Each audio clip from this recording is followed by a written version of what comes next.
কেতিয়াবা একো বনাব মন নগ'লে এনেকৈ পাল মাৰি থৈ দিওঁ মই সদায় আৰু কিমান বনাই থাকিম সেইটো কাৰণে মাজে মাজে চাটনি তাৰপিছত ভাজি এনেকৈ আৰু কাম চলাই দিওঁ মই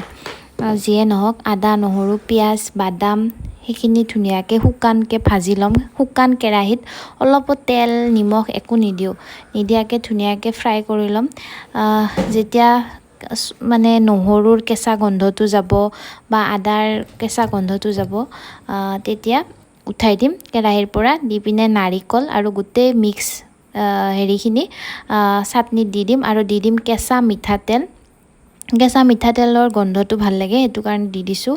আৰু নিমখ আৰু অলপ পানী আৰু পিছত ভাবিলোঁ হোৱাইট তিলো আছে হোৱাইট তিল অলপমান দি দিওঁ খাই বেছি ভাল লাগিব তাৰপিছত তাতে শুকান কেৰাহীত হোৱাইট তিলখিনি অলপ সময় ফ্ৰাই কৰি লৈ মিক্সিত দি দিছোঁ আৰু একেবাৰে লাষ্টত দিছোঁ ভোট জলকীয়া আপোনালোকে ট্ৰাই কৰি চাবচোন